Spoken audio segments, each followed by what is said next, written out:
So hi అండి. So Russia budget ఎంత అవుతుంది ఎంబీబీఎస్ మొత్తానికి, కిర్గిస్తాన్ బడ్జెట్ ఎంత అవుతుంది ఎంబీబీఎస్ మొత్తానికి, జార్జియా బడ్జెట్ ఎంత అవుతుంది ఎంబీబీఎస్ మొత్తానికి అడుగుతున్నానండి.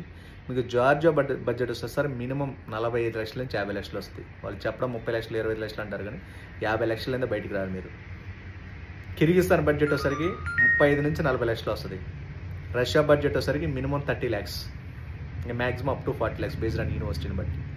సో మీరు జార్జియాలో 40-50 లక్షలు పెట్టే బదులు రష్యాలో, కిర్గిస్తాన్లో అయినా 30-40 లక్షలు పెట్టే బదులు అదే 30-40 లక్షలు రష్యాలో పెడితే మీకు ఇండియాలో ఏపీ తెలంగాణలో ఉన్న top colleges Gandhi Osmania, Andhra medical college, SVS, Guntur medical college, అలాంటి best of the best medical college just qualify అయినా సరే మీరు జార్జియా, అమెరికా, ఆస్ట్రేలియా, న్యూజిలాండ్ అనుకుంటే కానీ అటు వెళ్తే మాత్రం అవి సక్సెస్కి అసలు దూరంగా ఉంటాయి. ఇవైతే 100% రియాలిటీగా ఉంటుంది. రష్యా మంచి కాలేజీలు, మంచి ఎడ్యుకేషన్ 100% దొరుకుతుంది కంపారిటివ్లీ జార్జియా, కిర్గిస్తాన్తో పోల్చుకుంటే. జస్ట్ 30 to 40 lakhs పెట్టుకుంటే